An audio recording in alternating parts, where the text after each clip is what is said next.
Baik, selamat pagi, selamat siang, selamat sore, selamat malam untuk kita semua.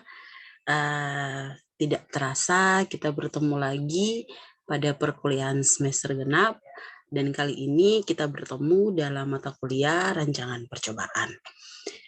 Jadi selama 1 semester kita akan belajar rancangan percobaan dengan 2 SKS, dan hari ini merupakan hari pertama kita kuliah atau pertemuan pertama. Dan pertemuan pertama ini saya membuat sistem kuliah atau kuliah kali ini lewat tatap muka secara maya atau kita lewat daring. Begitu teman-teman. Ya, untuk mempersingkat waktu, maka kita langsung saja masuk pada slide pertama atau pertemuan awal. Dan pertemuan awal ini kita akan belajar tentang dasar-dasar dari rancangan percobaan. Baik, tujuan pembelajaran dari pengantar rancangan percobaan adalah yang pertama, setelah mengikuti kuliah hari ini, mahasiswa diharapkan mampu menguasai prinsip dasar rancangan percobaan, definisi percobaan, dan juga tujuan percobaan. Pokok bahasan yang akan dipelajari adalah yang pertama, definisi rancangan percobaan, tujuan suatu percobaan, prinsip dasar percobaan, istilah dalam suatu percobaan, klasifikasi rancangan percobaan, dan yang terakhir latihan soal. Jadi mahasiswa diwajibkan untuk menyimak video ini dari awal sampai selesai. Kemudian saya akan memberikan tugas dengan memberikan batasan waktu pada e-kampus nanti. Saya akan menginfokan kalau tugasnya sudah saya upload. Baik, berikutnya kita akan masuk kepada definisi dari ilmu rancangan percobaan. Ilmu rancangan percobaan ini merupakan cabang ilmu statistika yang mempelajari cara mengatasi, mengisolasi, atau mengontrol keragaman materi atau lingkungan suatu percobaan.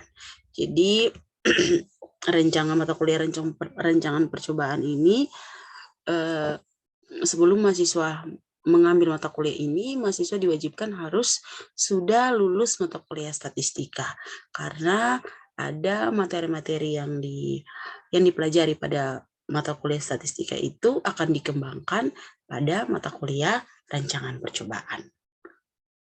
Berikutnya adalah percobaan. Percobaan adalah suatu keadaan yang dicoba pada kondisi atau situasi tertentu yang ditetapkan oleh si pencoba. Atau bisa juga disebut suatu uji atau sederetan uji yang bertujuan merubah input menjadi suatu output atau mengubah masukan menjadi suatu luaran yang merupakan respon dari percobaan tersebut. Berikutnya, suatu kegiatan yang dilakukan untuk membangkitkan data yang merupakan respon dari objek, individu, unit pada kondisi tertentu. Maksud kondisi tertentu di sini adalah kondisi yang ditentukan pada poin pertama, yaitu suatu keadaan yang dicoba pada kondisi atau situasi tertentu. Jadi poin 1 ini merupakan suatu masalah. Berikutnya perancangan. Apa itu perancangan? Perancangan adalah usaha atau seluk-beluk pembuatan dari suatu rancangan. Uji coba. Apa yang dimaksud uji coba di sini?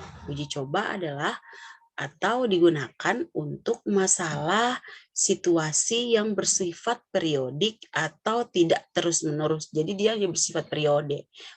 Atau tadi pada perancangan itu ditentukan untuk masalah atau situasi tertentu. Maksud dari kata tertentu itu adalah masalah yang bersifat periode, gitu. Contohnya kir mobil, gitu. Baik, pengujian. Pengujian diarahkan terhadap keberhasilan, bukan untuk menjawab bagaimana keberhasilan itu terjadi. Contohnya pengujian daya tumbuh benih. Hal-hal yang perlu diperhatikan dari suatu percobaan adalah yang pertama, apa yang menjadi tujuan percobaan. Yang kedua, apa yang menjadi perlakuan. Yang ketiga, metode. Keempat, apa yang menjadi satuan percobaan. Kelima, apa yang menjadi satuan pengamatan. Keenam, ukuran apa yang akan dicatat, apa rancangannya, ulangannya apa, pengacakan dan rencana, dan yang terakhir adalah analisis statistika yang diusulkan. Ibu ulangi lagi, hal-hal yang perlu diperhatikan dari suatu percobaan. Itu yang pertama adalah apa yang menjadi tujuan percobaan. Kita mau apa nih? Kita mau apa dulu? Setelah itu yang kedua, apa yang menjadi perlakuan. Kita lihat masalah apa yang mau kita lakukan perlakuan. Ketiga, dari tujuan yang kita punya, terus perlakuan yang mau kita pakai, itu berikutnya metode apa? Metode apa yang kita pakai untuk menganalisis? Berikutnya yang keempat, apa yang menjadi satuan percobaan dari tujuan percobaan yang kita sudah punya, perlakuan yang kita punya, metode yang kita punya, kita harus bisa juga menentukan apa yang menjadi satuan dari percobaan. Terus berikutnya, apa yang menjadi dari satuan pengamatan? Ini percobaan sudah ada nih. Terus apa yang mau kita amati? Gitu. Apa yang mau kita jadikan sampel? Berikutnya, ukuran apa yang akan dicatat? Dari pengamatan kita tuh kira-kira mana yang perlu kita catat. Terus dari yang sudah kita amati, yang sudah kita catat, apa yang menjadi rancangannya. Terus dari rancangannya itu kita akan buat pengulangan. Pengulangan dari percobaan, setelah itu kita akan melakukan lagi pengacakan dan rencana. Rencana apa yang mau kita lakukan, dan yang terakhir adalah analisis statistika yang diusulkan. Itu ada 10 hal-hal yang perlu diperhatikan dari suatu percobaan. Berikutnya, tujuan percobaan. Tujuan percobaan ini adalah ditulis secara jelas atau dapat berbentuk pertanyaan, hipotesis yang hendak diuji atau pengaruh yang hendak diuji. Teladannya adalah untuk menduga seberapa jauh perbedaan misalkan contoh untuk menduga seberapa jauh perbedaan pakan ikan dengan pakan ikan A dibandingkan dengan pakan ikan B dalam meningkatkan produksi varietas ikan lele. Apa yang menjadi perlakuan? Yang menjadi perlakuan di sini adalah metode atau prosedur yang akan diterapkan kepada unit percobaan. Metode yang digunakan itu kadang-kadang sederhana, kadang-kadang berupa kombinasi, atau kadang-kadang berupa kombinasi. Struktur perlakuannya yang pertama adalah tidak terstruktur, beberapa perlakuan baru dengan kontrol, semua kombinasi dua faktor, semua kombinasi dua faktor ditambah kontrol, semua kombinasi 3 faktor atau lebih. Jadi kita harus mendeskripsikan secara jelas perlakuan yang menjadi perhatian kita.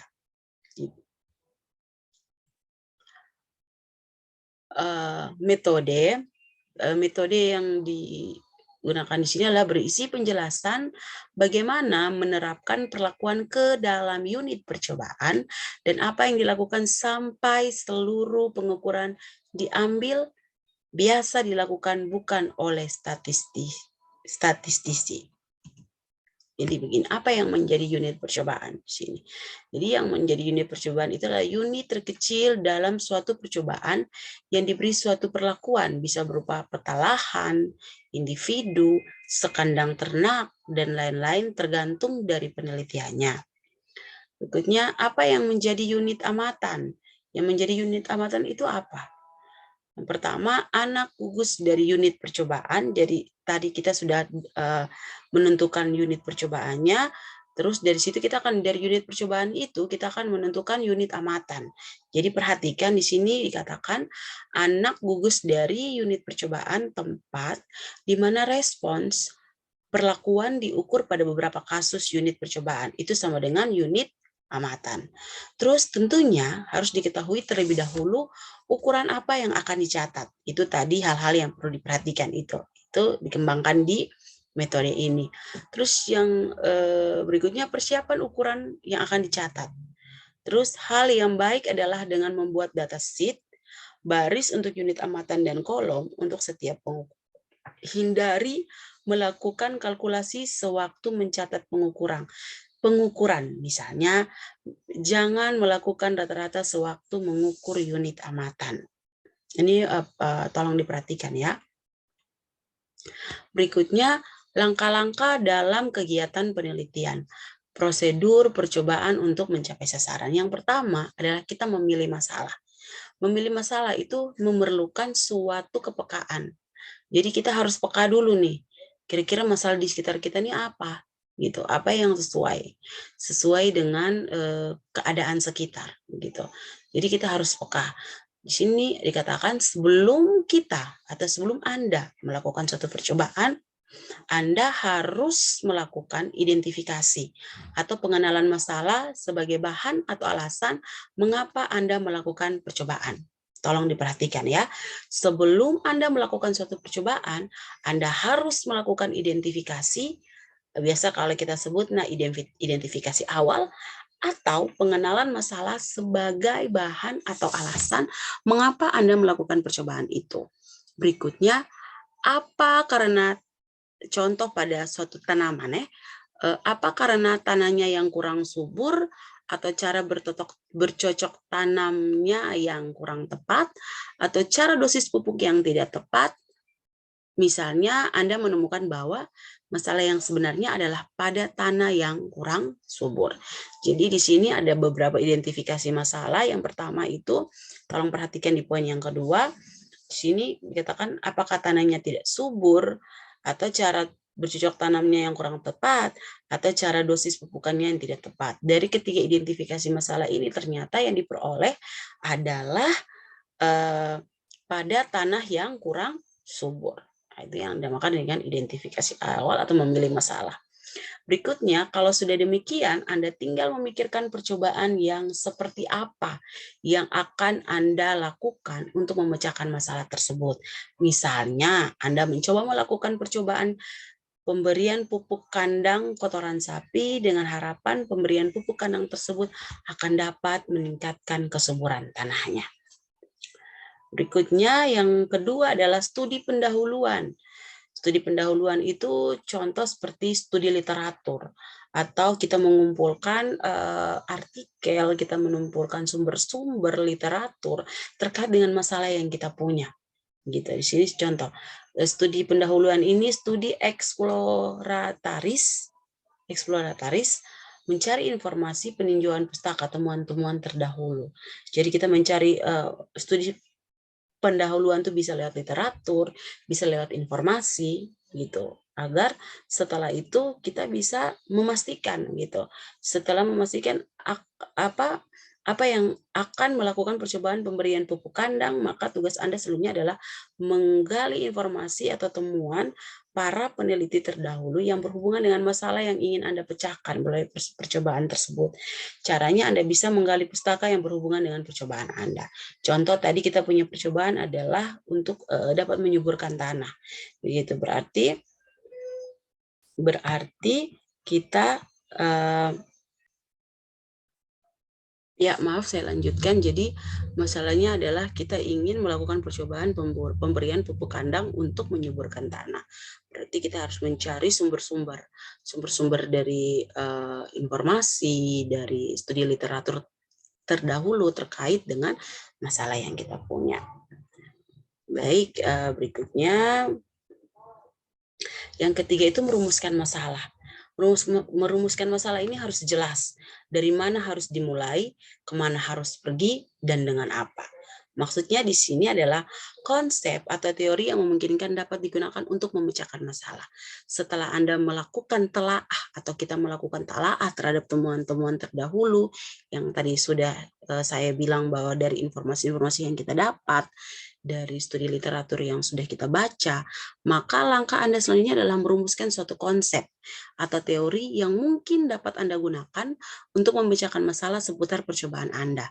Misalnya, Anda merumuskan bahwa dengan pemberian pupuk kandang dengan takaran yang tepat akan meningkatkan kesuburan tanah.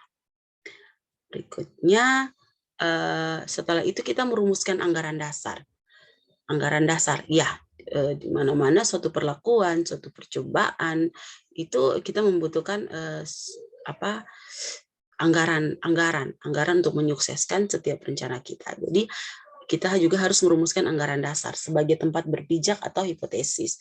Setelah itu kita memilih pendekatan. Memilih pendekatan ini adalah dengan cara metode atau cara penelitian, jenis tipe penelitian. Sangat menentukan variabel apa, objeknya apa, subjeknya apa, sumber datanya di mana. Berikutnya menentukan variabel dan sumber data.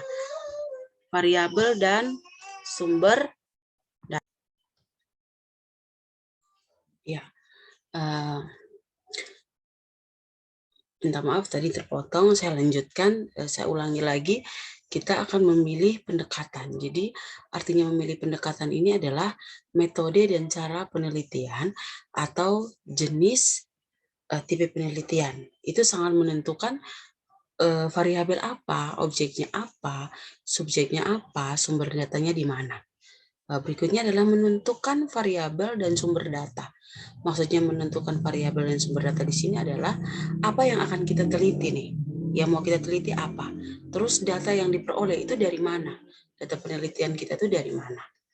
Berikutnya menentukan dan menyusun instrumen. Maksudnya di sini adalah jenis data apa yang kita pakai, dari mana kita peroleh, apakah lewat observasi, interview, atau kuesioner. Selanjutnya mengumpulkan data. Mengumpulkan data di sini adalah dari mana dan bagaimana cara kita mengumpulkan data. Dan berikutnya adalah analisis data. Analisis data ini memerlukan ketekunan dan pengertian terhadap data. Apa jenis data yang akan menentukan teknis analisisnya. Artinya begini, tadi masalah-masalah yang sudah kita peroleh nih, data yang sudah kita peroleh ini, kita harus tekun dan teliti, artinya kita harus tahu nih, masalah A contoh, masalah A ini kira-kira analisis datanya seperti apa, pendekatan apa yang kita pakai, alat analisis apa yang kita pakai untuk menyelesaikan masalah yang kita punya. Setelah kita sudah analisis data, kita akan menarik kesimpulan. Menarik kesimpulan inilah memerlukan kejujuran, apakah hipotesis terbukti atau tidak. Artinya begini, hasil suatu riset, hasil suatu riset yang kita kerjakan itu tidak harus sesuai dengan apa yang kita harapkan. Artinya begini, dibutuhkan kejujuran. Jadi misalkan hasil yang kita peroleh ini, oh ternyata jelek gitu, atau ternyata hipotesisnya ditolak atau hipotesisnya diterima. Oke, kalau hipotesisnya diterima berarti sesuai ekspektasi, sesuai apa yang kita mau. Tetapi jikalau tidak ditolak, itu juga bukan merupakan suatu kesimpulan dari riset. Tinggal teman-teman kasih tahu bahwa oh ternyata dia ditolak ini karena apa. Berarti masalah yang kita punya itu tidak bisa menjawab. Solusi yang kita punya itu tidak bisa menjawab masalah yang sedang kita hadapi. Contoh. Setelah itu menyusun laporan. Menyusun laporan itu adalah memerlukan penguasaan bahasa yang baik dan benar. Artinya, misalkan kita menulis suatu riset atau laporan itu kita juga harus menggunakan bahasa Indonesia yang baik dan benar. Kata-kata yang kita pakai itu juga harus tepat menggambarkan situasi, kondisi yang kita selesaikan. Jadi teman-teman harus tahu bahwa jika kita memakai kata yang salah, maka maknanya pun akan salah. Jadi beda kata, beda makna. Maksud dari memerlukan penguasaan bahasa yang baik dan benar. Berikutnya,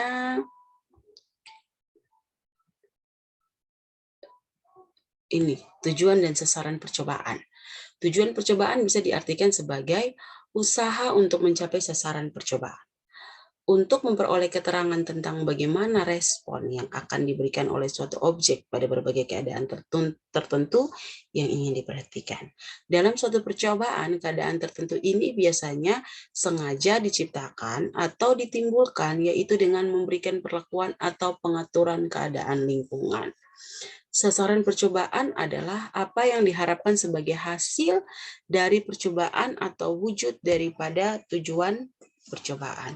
Misalkan Anda memerlukan percobaan terhadap adaptasi beberapa varietas kacang kedelai di lahan gambut dengan tujuan untuk mengetahui seberapa jauh tingkat adaptasi dari beberapa varietas kedelai tersebut di lahan gambut. Nah, dalam hal ini yang menjadi sasaran percobaan Anda adalah didapatkan varietas kedelai yang adaptif di lahan gambut. Terdapat 3 hal penting yang perlu diperhatikan dari suatu percobaan. Yang pertama, keadaan tertentu yang sengaja diciptakan untuk menimbulkan respon atau rancangan perlakuan. Yang kedua, keadaan lingkungan serta keragaman alam objek yang dapat yang dapat mengaburkan atau mengacukan penilaian mengenai respon yang muncul. Biasa disebut dengan rancangan percobaan atau rancangan lingkungan.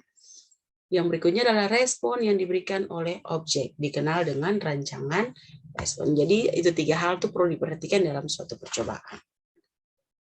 Nah, teman-teman, untuk pertemuan ini sudah selesai, dan yang menjadi tugas adalah yang pertama, teman-teman, karena teman-teman dari program studi perikanan, dan tadi untuk melakukan suatu percobaan, Ibu back dulu. Di sini contoh ini langkah-langkah dalam kegiatan penelitian prosedur percobaan untuk mencapai sasaran.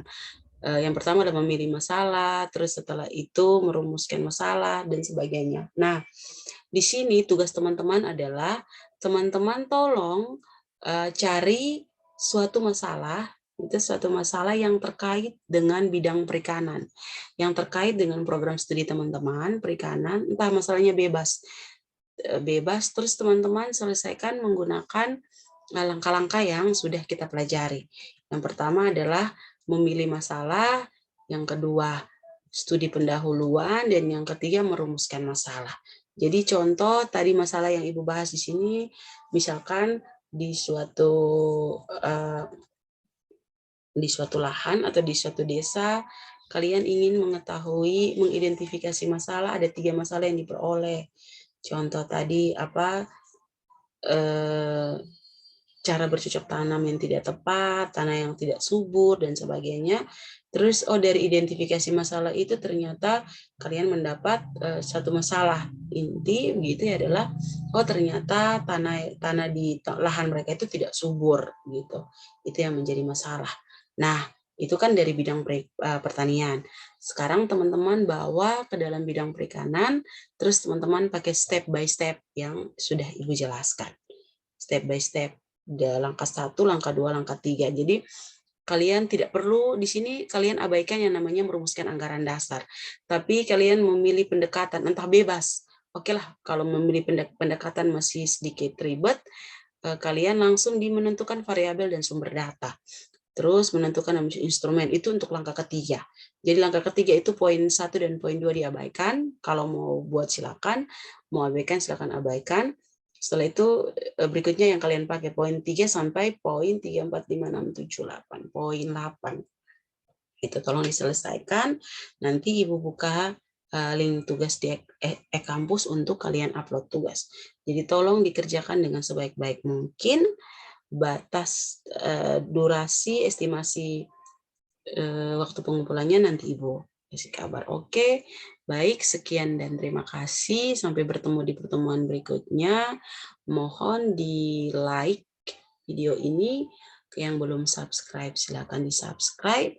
Jika kalian memiliki kebingungan atau masih bingung dengan apa yang Ibu jelaskan, atau ada yang Ibu jelaskan masih kurang, silahkan kalian komen di kolom komentar. Oke, see you next week. Bye-bye.